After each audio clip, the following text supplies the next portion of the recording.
Oke, kita fokus ke penjelasan dari Pak RB, nanti kemudian kita akan minta data dari Al-Quran, ada nggak? Oke, lanjut Pak RB. Jadi ada kekeliruan dari para ustadz-ustadz muslim dan para mantan Kristen memahami anak perjanjian dalam Kejadian 12 ayat 1 sampai 3. Buktinya apa ini? Karena ada dua anaknya sebenarnya, yaitu Ismail dari Hagar, Ishak dari Sarai. Ini datanya ya. Ini bisa dibaca di sini. Ini bisa baca di sini. Itu datanya. Jadi mau dicek boleh. Jadi berfirmanlah Tuhan kepada Abraham, pergilah dari negerimu, dari sanak saudaramu, dari rumah bapamu itu ke negeri yang akan kutujukan. Aku akan membuat engkau menjadi bangsa yang besar dan memberkati engkau serta membuat nama masyhur, dan engkau akan menjadi berkat. Aku akan memberkati orang yang memberkati, dan aku mengutuk orang yang mengutuk. Olehmu semua kaum di muka bumi akan mendapat berkat. Jadi ada klaim mengatakan dari sanak saudaramu, ini kekeliruan yang dibanggakan. Para mantan Kristen memahami, mereka mengklaim bahwa anak yang dijanjikan atau yang dikorbankan itu adalah Ismail, ya, bukan Isa, kata mereka. Dan itu mau kita buktikan secara kronologis ya. Perhatikan Kejadian 12 ayat 1 sampai 3, ini berbicara tentang janji kepada Abraham. Janjinya apa? Menjadi bangsa yang besar, memberkati, membuat namanya masyhur, menjadi berkat, memberkati orang yang memberkati dan mengutuk orang yang mengutuk, dan semua bangsa di muka bumi akan mendapat berkat. Pertanyaannya, siapakah ini? Apakah itu keturunan Ismail atau Ishak? Kita lihat data-data berikut. Janji ini diulangi lagi dalam Kejadian 15 ayat 1 sampai 5. Janji Allah kepada Abraham yaitu seorang keturunan. Belum ada di sini anaknya. Dikatakan Abraham mengharapkan seorang anak kandung menjadi ahli waris. Jika demikian, maka Eliezer orang Damsyik akan menjadi ahli warisnya. Dan di sini Tuhan menjanjikan anak kandungnya kelak akan menjadi ahli waris, keturunannya kelak akan seperti bintang di langit. Ini janjinya. Apakah di sini Isa atau Ismail? Kita lihat ya. Kejadian 15 ayat 13 sampai 15, keturunan Abraham kelak akan menjadi budak selama 400 tahun. Oke. Di sini sebenarnya sudah ketahuan. Jadi keturunan yang menerima janji di sini akan mengalami perbudakan 400 tahun. Dari sini sebenarnya sudah bisa terdeteksi bahwa Ismail itu sudah gugur. Karena Ismail dan keturunannya tidak pernah diperbudak 400 tahun. Dari situ sudah terdeteksi, tapi kita lihat data-data seluruhan.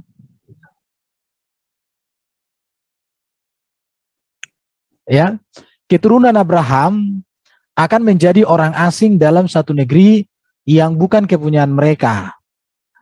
Dan mereka akan diperbudak, dianiaya 400 tahun lamanya. Tetapi bangsa yang memperbudak mereka akan kuhukum, dan sesudah itu mereka akan keluar dengan membawa harta benda.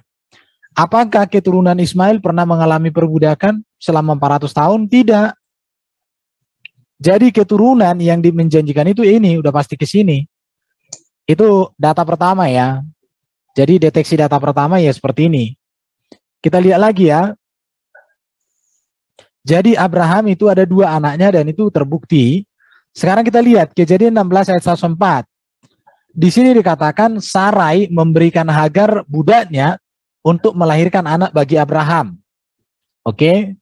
Sarai dan Abraham tidak percaya kepada janji Allah tentang seorang anak kandung mereka. Karena Sarai kan mandul. Abraham sudah tua. Akhirnya Sarai ini memberikan Hagar untuk melahirkan keturunan kepada Abraham. Jadi pernikahan Abraham dengan Hagar ini inisiatif Sarai, bukan perintah Allah. Ini merupakan sikap Abraham dan Sarai yang menyimpang dari janji Allah. Jadi kenapa Abraham bisa menikah dengan si Hagar? Itu inisiatif dari Sarai yang disetujui oleh Abraham tapi bukan atas perintah Tuhan Allah. Bukan, tapi itu inisiatif mereka. Kita lihat lagi Kejadian 16 ayat 59. Hagar diusir Sarai, namun disuruh kembali oleh Tuhan kepada Sarai nyonyanya. Di sini diusir, karena 2 kali diusir ya. Ini diusir. Kenapa? Dikatakan Sarai menindas Hagar atas seizin Abraham, karena sikapnya yang tidak menghargai Sarai. Hagar melarikan diri, namun disuruh malaikat Tuhan untuk kembali kepada Sarai dan Abraham. Sarai tuannya dikatakan nyonyanya. Jadi di sini karena ditindas dia. Kenapa? Karena si Hagar ini kan bahasa kerennya angkat telur, gitu ya. Kita lihat lagi ayat 10. Janji Tuhan kepada Hagar tentang anak yang akan dilahirkan bagi Abraham itu, apa janjinya? Anak ini dilahirkan oleh Hagar itu kelak diberi nama Ismail. Allah menubuat tentang Ismail, yaitu yang pertama, kelakuannya seperti keledai liar. Tangannya akan melawan tiap-tiap orang, dan sebaliknya tiap-tiap orang akan melawan dia. Jadi dari sini kita sudah melihat, inilah janjinya kepada Ismail itu. Jadi kalau kita mau katakan ini perjanjian ya, kayak ginilah kondisinya. Oke, jadi sudah kita lihat ya kronologi sejarahnya sejak Kejadian 12. Sekarang Kejadian 17, perhatikan di sini. Di kejadian ini, Kejadian 16, itu si Hagar sudah melahirkan. Nama anaknya Ismail. Tetapi di Kejadian 17, Allah kembali berjanji akan memberikan seorang anak kepada Abraham. Kalau Ismail itu anak perjanjian, maka tentu Allah tidak akan berjanji lagi di sini. Tidak akan menjanjikan anak perjanjian lagi, tentunya. Jadi Ismail sudah lahir bagi Abraham, tetapi Allah masih tetap menjanjikan kelahiran seorang anak yang menjadi ahli waris bagi Abraham. Di situ ya, jika Ismail anak yang dijanjikan, maka tidak mungkin ya, tidak mungkin Allah kembali berjanji untuk memberikan keturunan kepada Abraham. Hal ini terbukti di dalam Kejadian 17 ayat 21 ini. Kita bisa baca lagi di sini nanti. Kita lihat. Apa itu Kejadian 17 ayat 18 21? Abraham menyampaikan permohonan. Abraham meminta kepada Tuhan supaya Ismail berkenan di mata Tuhan. Tetapi Tuhan menolak. Jelas ya. Jadi tidak mungkin Ismail lagi sebagai anak perjanjian. Karena di sini sudah ditolak oleh Tuhan ini di sini. Jadi masalahnya selama ini kan kalau di Quran kan tidak ada data selengkap ini ya. Jadi Tuhan menetapkan bahwa anak yang lahir kemudian harus menjadi ahli waris menggenapi janji Allah. Siapa yang lahir kemudian? Yang anak dilahirkan kemudian itu Ishak, bukan Ismail. Harus Sarah lah yang melahirkan anak bagi Abraham sebagai pewaris dan pemilik janji kekal dengan Allah. Baca di ayat 19 ada itu. Ini digenapi dalam Kejadian 21 ayat 1 sampai 7. Kita lihat data-datanya lengkap ini. Kejadian 21 sampai 7 dikatakan Ishak lahir menggenapi janji Allah dalam Kejadian 12, dalam Kejadian 15, dalam Kejadian 17. Jadi ini jelas, ini sinkron. Sini, sinkron. Ini pun sinkron, ya. Jadi jelas sekali sebenarnya bahwa bukan Ismail berdasarkan kronologis. Tuhan memperhatikan Sarai, perhatikan di sini ya, seperti yang difirmankannya dan dijanjikannya. Jadi kelahiran Ishak membawa sukacita bagi Abraham. Abraham dan Sarah tertawa, artinya apa yang mereka nantikan selama ini sudah dikabulkan oleh Tuhan, makanya mereka tertawa. Di situ ya. Jadi jelas. Kejadian 21 ayat 8 dan 21 dikatakan Hagar dan Ismail diusir. Abraham dan Ismail mendapat janji dari ini. Hagar dan Ismail diusir Abraham. Dan Ismail itu mendapat janji dari Allah. Ada janji berkat. Setelah itu Ishak dan Ismail bertemu kembali pada saat Abraham meninggal. Perhatikan ya. Jadi di Kejadian 21 itu Hagar dan Ismail sudah diusir. Pertemuannya setelah Abraham meninggal di sini.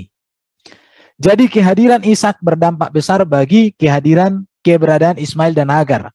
Hagar dan Ismail diusir oleh Sarai dan tidak diperbolehkan ambil bagian dalam warisan Abraham. Ismail itu hanya mendapatkan pemberian Abraham. Silakan dibaca nanti di sini, hanya pemberian, bukan hak waris. Ismail diberkati Tuhan, iya, tetapi bukan sebagai anak perjanjian atau pewaris janji. Yang menjadi pewaris perjanjian itu, perjanjian Abraham itu sudah ditentukan Tuhan untuk diberikan kepada Ishak. Bisa dibaca di sini di ayat 12-nya. Berkat Tuhan untuk Ismail memang menjadi bangsa yang besar, tetapi tidak pewaris janji Allah. Mereka menerima berkat dari keturunan yang dijanjikan Allah kepada Abraham, yaitu. Jadi Ismail ini diberkati Tuhan melalui Ishak. Jadi Ishak menjadi berkat bagi Ismail. Anak perjanjian itu tetap Ishak. Itu datanya. Ya, kita lihat di sini. Kejadian 22 ayat 1-4, Ishak dibawa ke Gunung Moria untuk dipersembahkan kepada Allah. Hal ini membungkam klaim yang berkata bahwa yang dipersembahkan adalah Ismail. Peristiwa Abraham diuji Tuhan lama setelah peristiwa Ismail diusir. Ismail telah terusir terlebih dahulu sebelum peristiwa Ishak dibawa ke gunung untuk dipersembahkan. Perhatikan ya, Ismail diusir itu di Kejadian 21. Ismail dengan Ishak itu ketemu di Kejadian 25. Berarti Kejadian 22, 23, 24, Ismail sudah sebagai yang terusir. Dan peristiwa ini ya, jadi 22, 23, 24, ini selama 3 pasal ini, Ismail itu sudah tidak ada lagi di lingkup Abraham dan Ishak. Sudah di sini. Sedangkan peristiwa Ishak dipersembahkan itu di sini. Kejadian 22. Jadi pertemuan Abraham, Ismail dengan si Ishak itu di 21. Dengan 25. Ini di sini ketemunya mereka. Ini diusir, ketemu kembali setelah ini meninggal. Sedangkan di pasal 22, disinilah peristiwa Ishak dipersembahkan. Kalau Ismail dipersembahkan di sini, maka 21 ini tidak bisa, karena sudah terusir.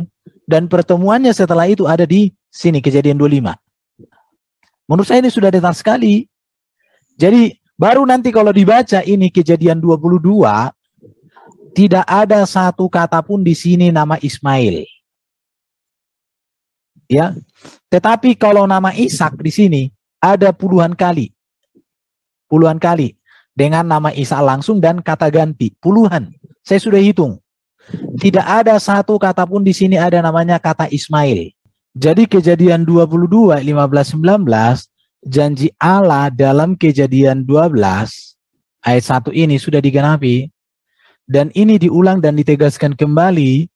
Dikatakan, aku bersumpah demi diriku sendiri, demikianlah firman Tuhan. Karena engkau telah berbuat demikian, dan engkau tidak segan-segan untuk menyerahkan anakmu yang tunggal, di sini Ishak. Mengapa Ishak? Nanti kita baca Kejadian 22 semua, tidak ada satu kata Ismail pun di situ, tetapi kata Ishak itu diulang-ulang terus. Maka aku akan memberkati engkau berlimpah-limpah dan membuat keturunanmu sangat banyak seperti bintang di langit, seperti pasir di tepi laut. Keturunanmu itu akan menduduki kota-kota musuhnya. Ini tepat untuk Ishak, ya. Kita lihat, oleh keturunanmu semua bangsa di bumi akan mendapat berkat, karena engkau mendengarkan firmanku. Memang betul, keturunan Ishaklah yang menjadi ahli teknologi sepanjang sejarah. Dari Ismail, kalau itu orang Arab, penikmat teknologi, bukan penemu teknologi.